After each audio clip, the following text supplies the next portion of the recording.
नमस्कार, आप देख रहे हैं इंडिया टीवी। आपके साथ मैं हूं मीनाक्षी जोशी। नमस्कार, मैं हूं अमित पालित।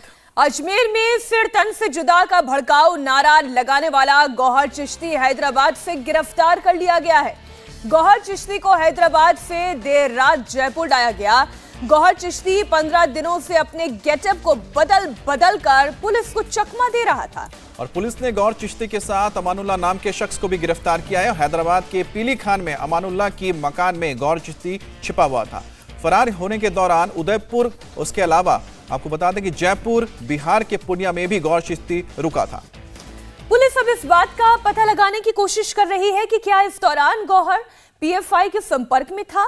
गौहर को फरार कराने और फरारी के दौरान उसे छिपाने में पीएफआई का क्या रोल है। पुलिस पाकिस्तान संगठन दावते इस्लामी और कन्हैया लाल के कातिल गौस और रियाज के साथ भी गौहर के कनेक्शन को डिकोड करने में लगी है। फिलहाल गौहर को कड़ी सुरक्षा में रखा गया है। आज अजमेर की अदालत में गौहर चिश्ती को पेश किया जाएगा। आगे की तहकीकात के लिए एनआईए गौहर चिश्ती की कस्टडी मांग सकती है और थोड़ी देर में अजमेर पुलिस प्रेस कॉन्फ्रेंस करेगी और इस पूरे मामले की ब्रीफिंग देगी।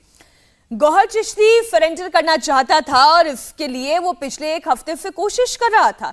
अब सरेंडर का अर्थ क्या? अगर बार बार अपनी पहचान छिपाने में गौहर चिश्ती लगा हुआ था तो फिर पहचान छिपाने की जरूरत ही क्या थी? जब इस पर एफआईआर लॉन्च की गई थी उसी वक्त वो आकर सरेंडर कर सकता था। इसका मतलब ये कि वो अपने बचने के रास्ते तलाश रहा था और जब कोई रास्ता बचा नहीं तब तक पुलिस ने इसे गिरफ्तार कर लिया। समझिए आप गौहर चिश्ती की हेट स्टोरी क्या है, ग्राफिक्स के जरिए आपको बताते हैं। 17 जून को इसने अजमेर में नुपुर शर्मा के खिलाफ सरतन से जुदा का भड़काऊ भाषण दिया।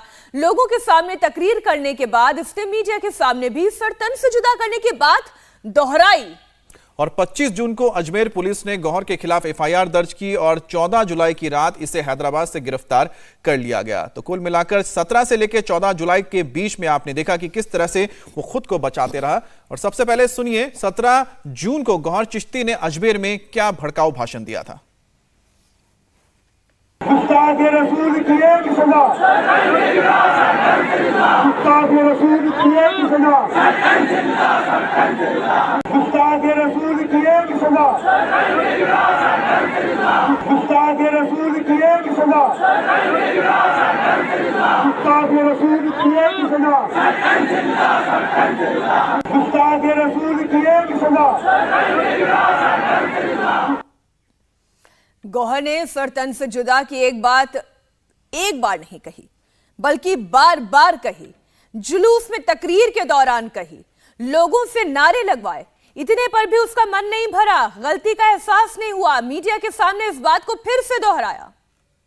हुजूर की गुस्ताखी की गई तो हम कतई बर्दाश्त न करेंगे। गुस्ताख रसूल की एक सजा सरतन से जुदा, सैयद गौहर हुसैन चिश्ती खुद्दाम गरीब नवाज। अगर हुजूर की गुस्ताखी की गई तो हम कतई बर्दाश्त न करेंगे। गुस्ताख रसूल की एक सजा सरतन से जुदा, सैयद गौहर हुसैन चिश्ती खुद्दाम गरीब नवाज। अगर हुजूर की गुस्ताखी की गई तो हम कतई बर्दाश्त न करेंगे। गुस्ताख रसूल की एक सजा सरतन से जुदा, सैयद गौहर हुसैन चिश्ती खुद्दाम गरीब नवाज। अगर हुजूर की गुस्ताखी की गई तो हम कतई बर्दाश्त न करेंगे।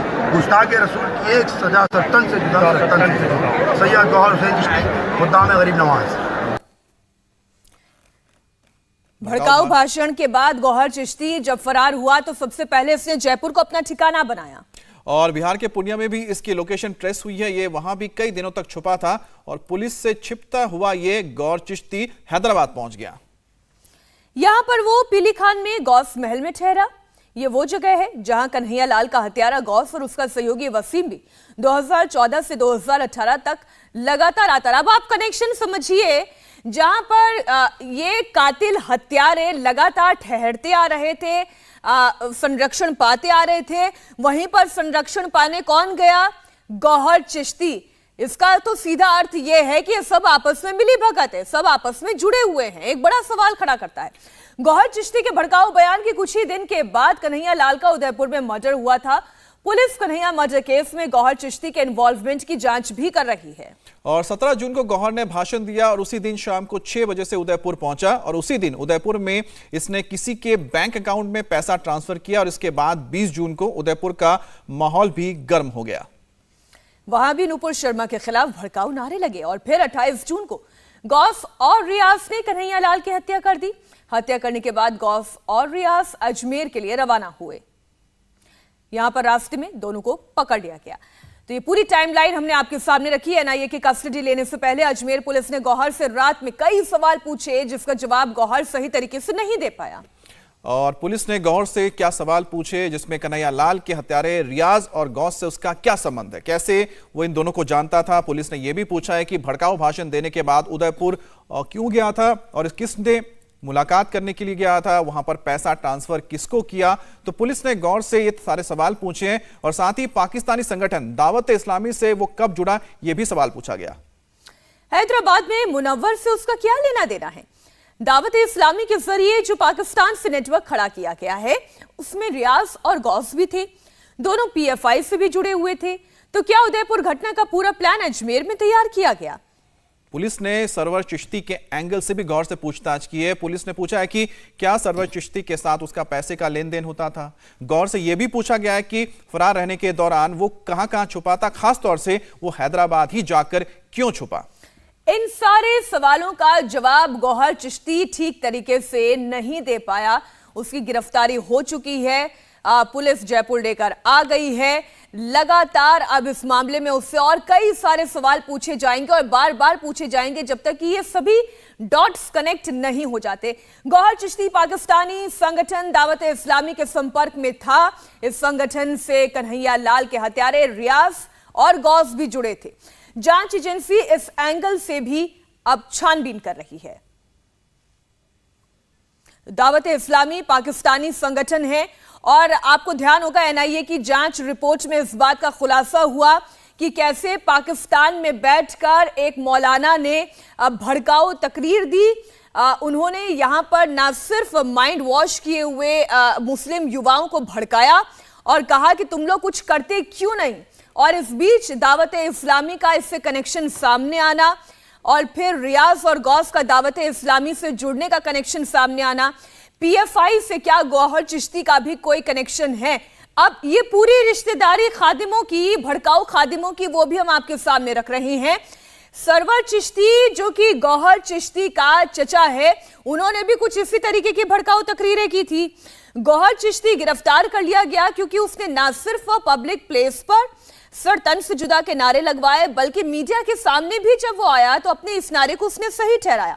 और आदिल चिश्ती जो कि सरवर चिश्ती का बेटा है, उसने भी हिंदुओं की भावनाओं को आहत करने वाली बातें कही और वीडियो डालकर उसने ये सारी बातें कही थी। जिसके बाद जब वीडियो वायरल हुआ तो आदिल ने आकर इसको लेकर माफी मांगी। लेकिन गौहर चिश्ती का कनेक्शन समझिए कि एक तो ये उनके साथ, अच्छा मनीष हमारे साथ जुड़ गए हैं। मनीष लगातार इस खबर पर बने हुए हैं। मनीष, गौहर चिश्ती का पकड़ में आना, क्या उदयपुर को लेकर जो घटना हुई थी उसको लेकर जो एक पाकिस्तान कनेक्शन और पीछे हमने कहा था कि बड़ा एक षड्यंत्र चल रहा था, बहुत लंबा चौड़ा, अब उसके खुलासे हो सकते हैं। फिलहाल ये बताइए कि वो है कहां पर अभी गौहर चिश्ती। देखिए अमित, बिल्कुल गौहर चिश्ती जब जवाब देगा तो माना जा सकता है कि कई चौंकाने वाले खुलासे हो सकते हैं। अभी फिलहाल गौहर चिश्ती पुलिस की गिरफ्त में है, अजमेर में है। थोड़ी ही देर में जो अजमेर के एसपी हैं वो प्रेस वार्ता करने वाले हैं और माना जा रहा है कि इस प्रेस वार्ता में भी कमोबेश कई ऐसे खुलासे होंगे जिससे तमाम चीज़ें सामने आ जाएंगी कि गौहर चिश्ती का क्या कनेक्शन है, उदयपुर में कन्हैया लाल की हत्या हुई है, रियाज गौस से क्या कनेक्शन है, या फिर पीएफआई के जो सक्रिय सदस्य रहे हैं उससे उसके क्या कनेक्शन है, मुनव्वर कौन है। ये तमाम सवाल हैं जो बने हुए हैं। फिलहाल गौहर चिश्ती से जो रात को सवाल जवाब किए गए हैं उसमें गौहर चिश्ती ने बहुत ज़्यादा कोई जवाब नहीं दिया है और अभी माना जा रहा है कि इसको हैदराबाद से जब लेके आए तो उसके साथ जिसने उसे शेल्टर दिया था यानी मुनव्वर, वो भी उसके साथ वहाँ पर आया हुआ है। अब ये कनेक्शन हुआ कैसे है कि अगर गौहर अजमेर से उदयपुर गया, उदयपुर से जब फरारी के वक्त वो जयपुर गया, जयपुर से वो फिर पूर्णिया में भी लोकेशन मिली बिहार के, और उसके बाद फिर हैदराबाद की लोकेशन भी मिली, तो ये फरारी काटने के वक्त किसके यहाँ रुका हुआ था, क्या पीएफआई के सक्रिय कार्यकर्ता उसको छुपने में मदद कर रहे थे, इस तमाम सवालों का जवाब मिलना बाकी है। और गौहर चिश्ती ही एक ऐसी पहले हमने बड़ी खबर बताई हैदराबाद में, जहां जाकर गौहर चिश्ती ने संरक्षण पाया। ये वही जगह है जहां पर रियाज और गौस भी पहले जाते रहे हैं। 2014 में भी इसका इनपुट है और इसके अलावा भी ये लोग गए हैं, तो उसके बारे में भी थोड़ी आप डिटेल दें। ये जगह किसकी है, गौहर चिश्ती का इससे क्या कनेक्शन है, या रियाज और गौस यहाँ क्यों जाते रहे हैं। देखिए बिल्कुल ये गौस और वसीम कादिर अतारी जिसको एनआईए ने उठाया और उसके बाद गिरफ्तारी हुई, इसकी तमाम फोटोज़ हैं। जब 2014 से 2018 में कई बार हैदराबाद गया और पहाड़ी दरगाह शरीफ वहाँ पर जाते थे ये दोनों, वो तमाम उसकी फ़ोटोज़ भी है। और वसीम कादिर अतारी और साथ ही साथ गौस, ये दोनों ही सबसे अहम माने जा रहे हैं क्योंकि दोनों बहुत अच्छे दोस्त थे। उसके बाद रियाज इनके संपर्क में आया। हैदराबाद में माना जा रहा है कि कई बार इन लोगों की मुलाकात हुई है और हैदराबाद में जिस जगह गौस रुका था वो जगह है पीली खान बेगम बाजार, गौस महल, ये उसका पता है। यहाँ पे रुका हुआ था मुनव्वर, ये वही शख्स है जिसको एनआईए ढूंढ भी रही थी क्योंकि मुनव्वर से कहीं ना कहीं लगातार गौहर चिश्ती टच में था। अब कनेक्शन जोड़ने की ये कोशिश की जा रही है, ये पता लगाया जा रहा है क्या मुनव्वर गौस और रियाज के भी संपर्क में था, क्या गौस और रियाज अगर पहाड़ी दरगाह शरीफ में आते भी थे तो क्या यहाँ पर भी उससे मिलने के लिए आते थे। अगर ये चीज एक जगह पर जाना, एक जगह पर ठहरना, एक जगह पर एक जैसी बातें करना और फिर गौहर चिश्ती का भड़काऊ बयान देना और रियाज और गौस का कन्हैया लाल का सिर तन से जुदा कर देना, बहुत सी बातें मिलती जुलती जरूर लगती हैं, लेकिन हमें थोड़ी और जांच का इंतजार करना चाहिए। शुक्रिया मनीष पूरी जानकारी के लिए आपका। इंडिया टीवी हर वक्त हर जगह डाउनलोड करने के लिए सर्च करें India TV news Google play store या ऐप स्टोर पर।